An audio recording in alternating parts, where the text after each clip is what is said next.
ओम श्री परमात्मने नमः। ओम श्री गुरुभ्यो नमः। ओम श्री ऋषिभ्यो नमः। ओम असतो मा सद्गमय तमसो मा ज्योतिर्गमय मृत्योर्मामृतंगमय। ओम शांति शांति शांति। सर्वेभ्यो नमः। देववाणी संस्कृतम यूट्यूब चैनल पे आप सभी धर्म प्रेमी सज्जनों का हार्दिक अभिनंदन। मित्रों, योग दर्शन को हम निरंतर लंबे समय से पढ़ रहे हैं और तृतीय पाद चल रहा है और आज हमारी योग दर्शन की लाइव कक्षा संख्या 78 है। अभी तक हमने 77 कक्षाएं आपको पढ़ा दी हैं। प्लेलिस्ट में एक कॉलम बना दिया गया है योग दर्शन लाइव कक्षा। उसमें आप सभी कक्षाओं को शुरू से लेकर के मैंने आरंभ से योग दर्शन को पढ़ाना आरंभ किया है, जन सामान्य को ध्यान में रखते हुए। तो आज ये 78वीं कक्षा को हम पढ़ेंगे। जो भी पाठक पीछे की कक्षाओं को पढ़ना चाहें तो वो प्लेलिस्ट के में जाकर के योग दर्शन लाइव कक्षा नाम के कॉलम पर क्लिक करके कभी भी अपनी सुविधा के अनुसार पढ़ सकते हैं। चलिएगा मित्रों, गत कक्षा में हमने विभूतिपाद की एक सिद्धि को पढ़ा था कि जिसमें ये बताया था कि जो योगी है वह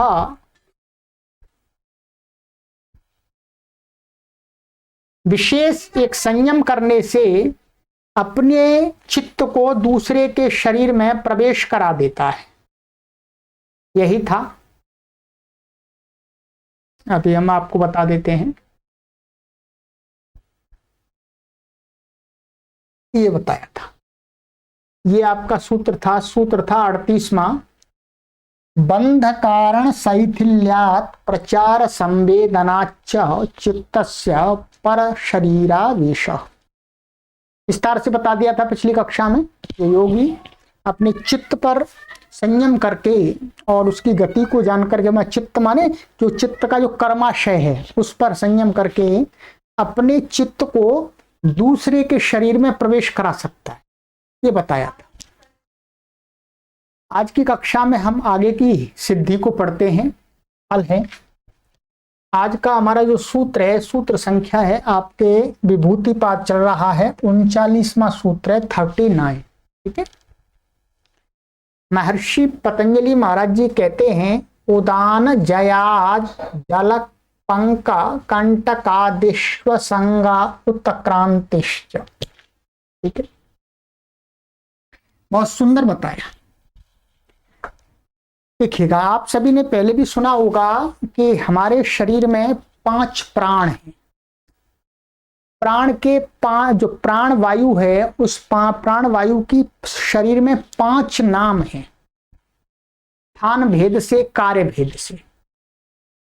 को बोलते हैं प्राण, बोलते हैं अपान, बोलते हैं उदान, बोलते हैं व्यान, बोलते हैं इत्यादि।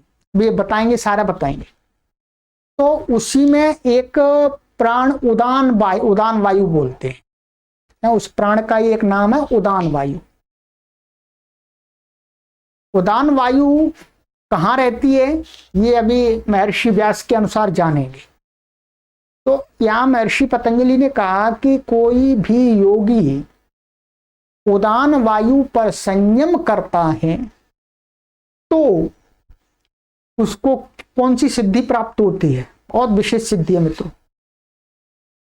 कहते हैं कि जो योगी है वो जल में जल के ऊपर आराम से चलता जाता है।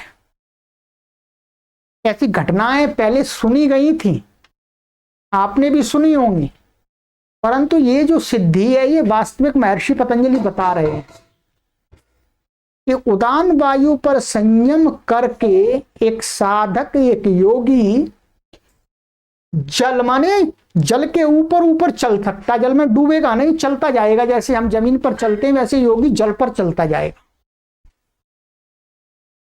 और कहा पंख, पंख का अर्थ होता है कीचड़, कीचड़ में, कीचड़ के ऊपर ऊपर वो चलता जाएगा, कीचड़ में धंसेगा नहीं। और कंटक माने कांटों के ऊपर ऊपर चलता चला जाएगा, कांटे उसके पैर में घुसेंगे नहीं। आदि माने और भी इसी प्रकार की क्रियाएं वो कर लेता है। असंग माने इनके साथ में उसका संग नहीं होता है, वो ऊपर ऊपर आराम से जल के ऊपर चल लेता है, कांटों के ऊपर चल लेता है और कीचड़ के ऊपर ऊपर चल लेता है, आकाश में उड़ भी लेता है। आदि शब्द से ये सब किससे हो जाता है? कहते हैं महर्षि पतंजलि कि ये उदान वायु के ऊपर संयम करने से योगी सिद्धि को प्राप्त कर लेता है। ठीक है, ये रियल बात है। कोई भी साधक यदि उदान वायु पर संयम करेगा तो उसको ये सिद्धि मिल जाएगी। ये महर्षि पतंजलि कह रहे हैं। आश्चर्य लगता है, देखिएगा, ये अंधविश्वास नहीं है। अंधविश्वास अलग चीज होती है, ये प्रैक्टिकली चीज है। हाँ, अभ्यास से कोई भी व्यक्ति अपने शरीर को बहुत हल्का बना सकता है। उस प्रकार का अभ्यास करने के नियम बताए गए। तो उदान वायु पर व्यक्ति जब अपने माइंड को, अपने चित्त को कंसंट्रेट करता है तो वो शरीर को पूरा हल्का बना देता है। क्या? शरीर को पूरा हल्का बना देता है तो वो पानी पर आराम से चलता चला जाता है, पानी में डूबता नहीं है। इसमें झूठ नहीं है, इसमें पाखंड नहीं है, कोई अंधविश्वास नहीं है, ये रियलिटी है। पर ये हर व्यक्ति नहीं कर सकता। ये सिद्धि पैसे से नहीं खरीदी जा सकती है और ना पैसे से बेची जा सकती है, ध्यान रखें। ये योगी की व्यक्तिगत प्रैक्टिस करने से, अभ्यास करने से उसको ये सिद्धि प्राप्त होती है। ठीक है, अब आइएगा इस भाष्य को, ये मैंने मोटा मोटा बता दिया। और इसका दूसरा क्या है? उत्क्रांतिश्च। उदान वायु पर संयम करने से दूसरी सिद्धि क्या प्राप्त होती है कि योगी जो शरीर का जो त्याग करेगा वो यहां उत्क्रांति माने ऊपर से ब्रह्मरंध्र से होकर के वो निकलता है। तो जब चाहे तब शरीर से ब्रह्मरंध्र से होकर के वो निकल जाता है, मतलब आत्मा उसकी। उत्क्रांतिश्च माने उसकी जो गति होती है वो ऊपर को हो जाती है। आइएगा अब महर्षि व्यास का भाष्य देख लेते हैं। संस्कृत में लिखा है पर मैं आपको हिंदी समझा देता हूं। यहां महर्षि व्यास जी कहते हैं, सूत्र का अर्थ कि समस्तेन्द्रिय वृत्ति ही प्राणादि लक्षणा जीवनम। कहते हैं सारी इंद्रियों की जो वृत्ति मानी व्यवहार, जो हम देख रहे हैं, सुन रहे हैं, बोल रहे हैं, चलना, हाथ का चलना डुलना है ये, ठीक है, हिलना डुलना है, ये सारी कहते हैं, ये सारी जो वृत्ति है प्राण आदि लक्षणा मानी जो प्राण वायु है, प्राण वायु 5 प्रकार की है, उसके निमित्त वाली है। उसके कारण से ये शरीर में एक्टिविटीज हो रही हैं। इंद्रियां भी एक्टिविटीज तभी कर पा रही हैं जब ये वायु है शरीर के अंदर। कहते हैं जीवनम, ये जो जीवन चल रहा है वो वायु से निमित्त से चल रहा है, प्राण वायु जो है उसके। तस्य क्रिया पंचतई प्राण, कहते हैं जो प्राण वायु है, क्या उस प्राण वायु जो वायु शरीर के अंदर है उसी के 5 क्रियाएं, वो 5 क्रियाओं वाली है। वो शरीर में रह करके 5 प्रकार की क्रियाएं करती है और 5 प्रकार की क्रियाओं के कारण से ही उसके वायु के, एक ही वायु के 5 नाम हैं। 5 नाम भी इसमें आएंगे। प्राणों कहते हैं, पहला जो वायु, जो प्राण वायु है, उसका क्या है, प्राण बोलते हैं उसको प्राण भी बोलते हैं।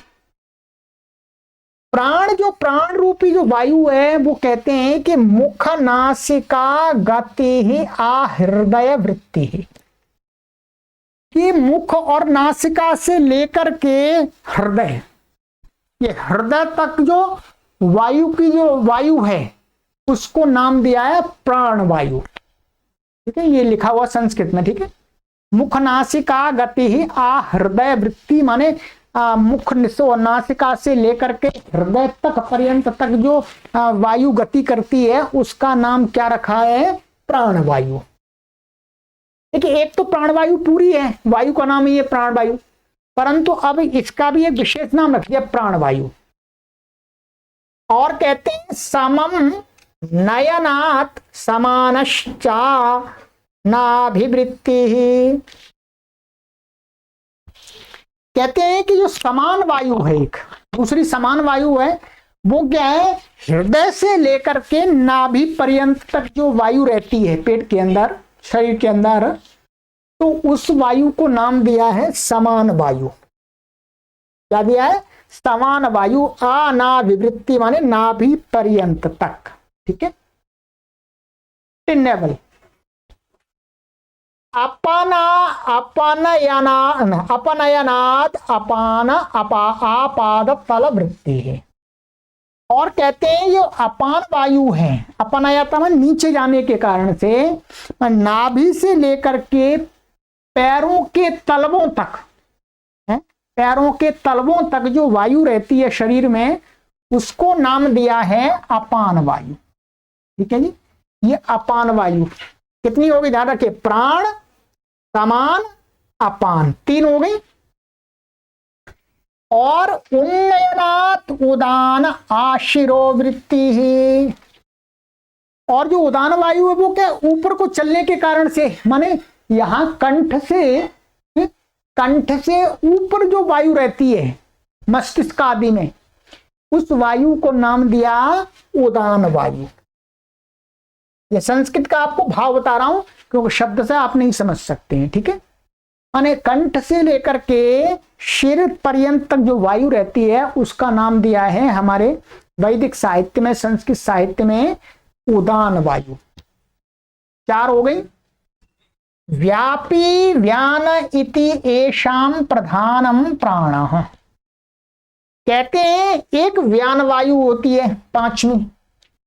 ये कैसी है, व्यापी माने पूरे शरीर में जो व्याप्त होती है, पूरे शरीर में व्याप्त होने के कारण से इस प्रकार की वायु को बोलते हैं व्यान वायु। ठीक है, ये 5 वायु हैं, मोटा मोटा मैंने समझा दिया।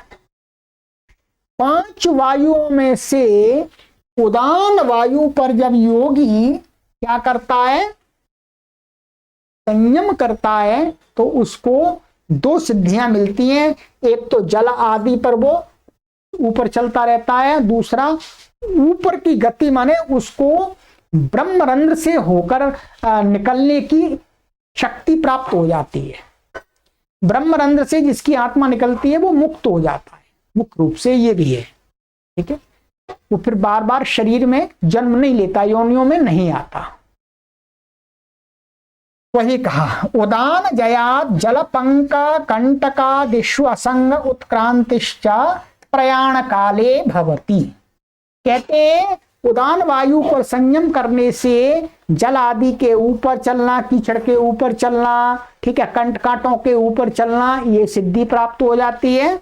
और प्रयाण काले, प्रयाण काल का अर्थ होता है मुक्ति के लिए।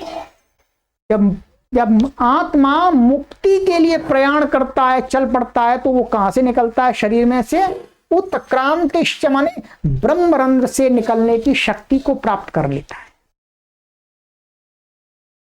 वो फिर उसको, वो आत्मा यहां से निकलता है ऊपर से, ब्रह्मरंध्र से।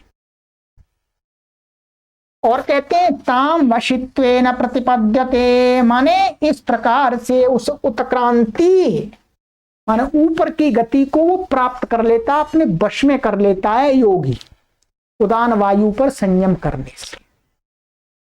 ठीक है, तो ये देखिए बहुत सुंदर कहा है मित्रों, सुन करके आश्चर्य होता है कि ऐसी ऐसी सिद्धियां योगी लोग पहले प्राप्त करते थे, वर्तमान में उस प्रकार के योगी नहीं दिखते हैं। कहीं होंगे तो कहीं पहाड़ आदि में, कहीं हो तो पता नहीं। ठीक है, परंतु शास्त्रों की भाषा से, शास्त्रों की प्रमाणों से ये अनुमान हो रहा है कि ये सिद्धियां वास्तव में होती हैं। तो ये ध्यान रखेंगे, उदान जयात माने उदान वायु पर संयम करने से योगी जल के ऊपर चल सकता है, जल में डूबता नहीं है, कीचड़ के ऊपर ऊपर चल जाता है, कीचड़ में गंदा नहीं होता है। ठीक है, कांटे आदियों के ऊपर से निकलता जाता है, उसके पैर में पंजों में कांटे नहीं चुभते हैं। इसी प्रकार से आदि कहा है, इसी प्रकार की और भी कई सिद्धियां उसको प्राप्त हो जाती हैं, और प्रयाण काल में वो ब्रह्मरंध्र से निकलने का वश अपने वश में कर लेता, वो यहां से निकलता है, शरीर के किसी अन्य भाग से नहीं निकलता है। ठीक है, तो आज की कक्षा में हमने आपको ये सूत्र पढ़ा दिया, उदान जयात जल पंक कंटकादिश्व संग उत्क्रांतिश्च। ठीक है, आगे की कक्षा में और ये सिद्धि है। ठीक है, उसको आगे की कक्षा में पढ़ेंगे। ठीक है, सभी कक्षाओं को पढ़िएगा मित्रों, आपको बहुत आनंद आएगा, बहुत ज्ञान प्राप्त होगा इस योग दर्शन के पढ़ने से। मैं इसीलिए पढ़ा रहा हूँ, सरल भाषा में पढ़ा रहा हूँ। यहाँ पर संस्कृत को प्रधान ना रख करके सूत्रों के भाव को प्रधानता दी जा रही है, जिससे आप आराम से समझ सके। अपने मित्रों को भी शेयर कीजिएगा, यदि 50 साल से ऊपर के आपके मित्र हैं तो उनको भी शेयर कीजिएगा, उनको भी अपने समय का सदुपयोग करने का एक अवसर प्राप्त होगा और ज्ञान की प्राप्ति होगी। उनको भी आत्मा परमात्मा आदि के विषय में ज्ञान होगा। ठीक है, फिल्म देखने से अच्छा है कि आप ऐसे ऋषियों के ग्रंथों की विद्या को पढ़ें और अपने जीवन में ज्ञान को अर्जित करें, अपनी आत्मा को प्रकाशित करें। चलिए, सर्वेभ्यो नमः।